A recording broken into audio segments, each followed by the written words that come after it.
Muito bem, pessoal. Hoje vamos falar sobre a carta aberta e vamos também mostrar um exemplo desse gênero textual. A primeira coisa que temos a falar a respeito dele é que o gênero carta aberta é um texto argumentativo. É muito parecido com a carta pessoal, mas a carta aberta tem a função de apresentar um ponto de vista do remetente para seus interlocutores. Esses interlocutores podem estar resumidos a uma pessoa ou a um grupo de pessoas com as quais ele, o remetente, compartilha ideais, compartilha seu ponto de vista sobre alguma temática social e espera, a partir da escrita dessa carta, a reflexão por parte do destinatário. Ao mesmo tempo em que, em muitas situações, há também essa expectativa de que este destinatário possa tomar as decisões cabíveis em relação ao tema dessa carta aberta. Bom, a questão da linguagem de uma carta aberta, de um modo geral, nós temos uma linguagem formal, porque a gente compreende o seguinte: sendo a carta aberta um gênero textual escrito e divulgado muitas vezes nas mídias sociais, todas as pessoas podem ter acesso àquela carta aberta, mas precisamente aquelas pessoas para as quais a temática dela é direcionada. No entanto, isso não significa que a linguagem formal seja uma regra de uma carta aberta. Eu posso escrever uma carta para pessoas que não necessariamente precisam ter um domínio da norma padrão.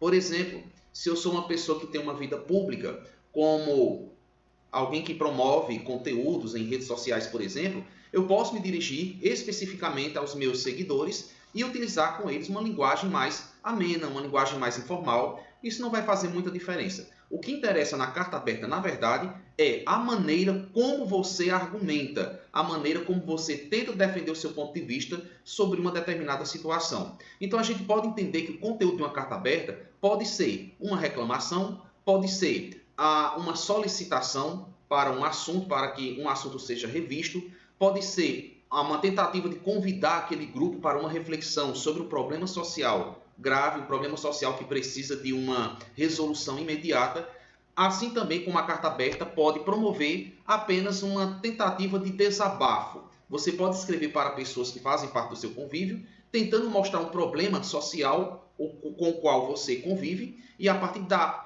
problemática, a partir da exposição desse problema, você desabafa, você tenta convencer essas pessoas a aderirem a esse problema, a essa causa, ok? Eu posso até utilizar certos aspectos literários, de certas estratégias argumentativas literárias e usar a criatividade, me colocando, por exemplo, em lugar de um animalzinho de rua abandonado, escrever uma carta aberta como se fosse esse próprio animal, que inclusive é uma proposta bem interessante para se trabalhar o gênero textual. Eu posso fazer uma carta aberta como se fosse um livro, solicitando do público a necessidade de ser lido.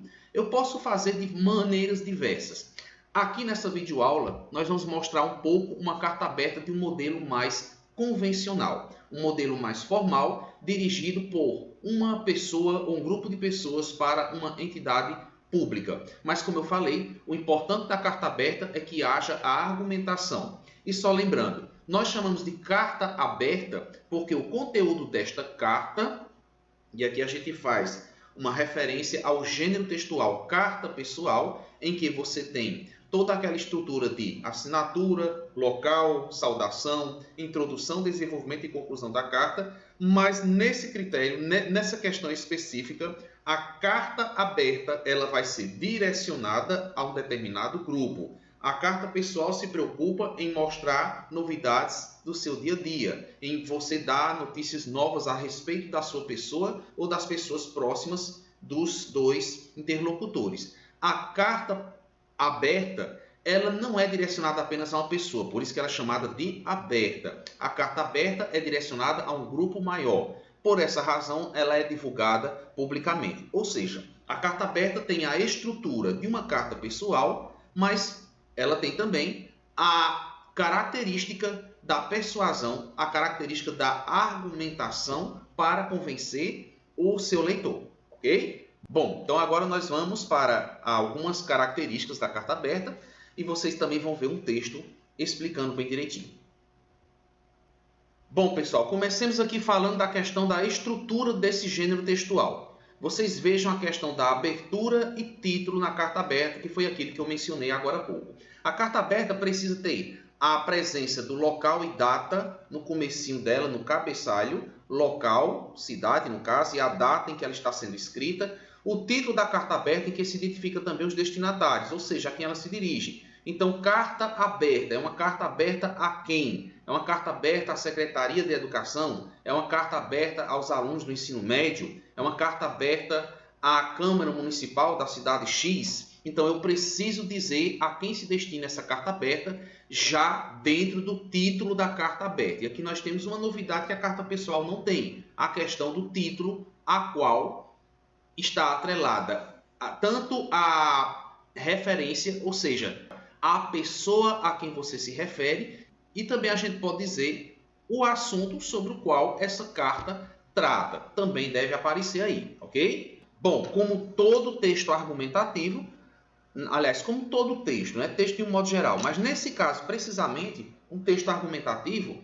tem a sua introdução como principal característica a contextualização do problema a ser mencionado na carta e a tese, a presença de uma tese, ou seja, o ponto de vista sobre o assunto que vai ser esmiuçado nos parágrafos seguintes. Na carta aberta, a gente menciona o problema, a gente menciona aquilo que é motivo de reflexão da sociedade, aquilo que é motivo de angústia do remetente, aquilo que levou a pessoa a escrever a carta. Então, é na introdução que deve se fundamentar o problema a ser resolvido. Preste atenção, não é na introdução que a gente começa a argumentar o ponto de vista, não é na introdução que você começa a defender o que você pensa a respeito do assunto. Bom, aqui no desenvolvimento nós temos os parágrafos em que a reivindicação é feita mediante os argumentos que possam levar o destinatário a fazer uma reflexão sobre o que você fala.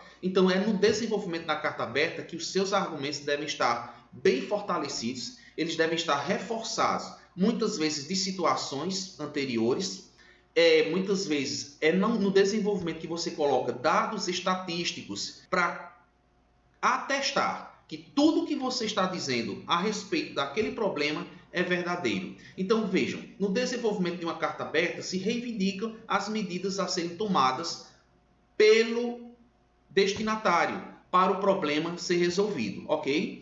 Na conclusão é onde se encerra o discurso, é onde nessa carta se busca persuadir o interlocutor com uma sugestão para a solução do problema.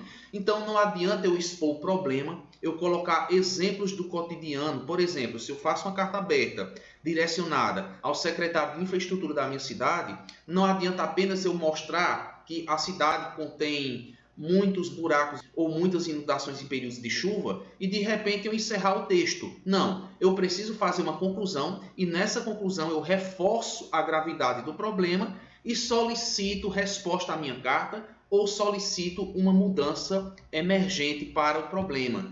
Também eu posso, na solução de uma carta aberta, apresentar algumas sugestões que, do ponto de vista do remetente, são sugestões mais rápidas, mais concretas, mais plausíveis para que o problema possa ser definitivamente resolvido, ok? Então, essa proposta de solução, de uma reflexão maior, você sempre coloca na conclusão. E é óbvio que, falando assim por teoria, parece algo mais difícil, mais concreto, mais complexo. Mas se você prestar atenção, a sequência da carta aberta é muito parecida com aquela dissertação do Enem, aquela que a gente faz em que delimita o que é que acontece na introdução, nos parágrafos de desenvolvimento e na conclusão do texto. Afinal de contas, eu estou novamente diante de um texto argumentativo, com as características estruturais de uma carta comum, mas o meu poder de persuasão está dividido desta maneira nos parágrafos do texto. Na introdução apresento o problema, no desenvolvimento eu coloco exemplos que reforcem a minha tese, ou seja, o meu ponto de vista sobre o problema apresentado na introdução,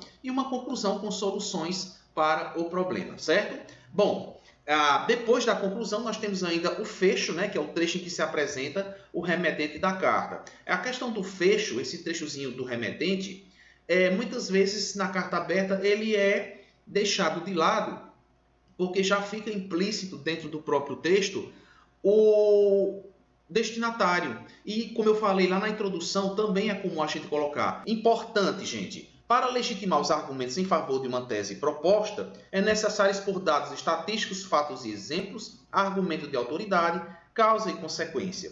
Nesse trecho, você pode demonstrar para a banca seu repertório sociocultural, seus conhecimentos adquiridos ao longo de sua vida escolar. Então, você percebe que não é apenas na dissertação do Enem que você usa argumentos. Qualquer texto de caráter dissertativo, argumentativo, precisa que você não apenas exponha o seu ponto de vista sobre o problema, mas que você saiba defender o seu ponto de vista através de tudo isso que foi colocado aqui. Dados estatísticos, fatos e exemplos, argumentos de autoridade, que são aqueles argumentos de outras pessoas que você pode utilizá-los entre aspas, por exemplo, e causas e consequências de um determinado problema no intuito de levar o destinatário a refletir bem o que vai acontecer se ele não levar a sério, se ele não atentar para o problema que está sendo exposto na carta aberta, ok?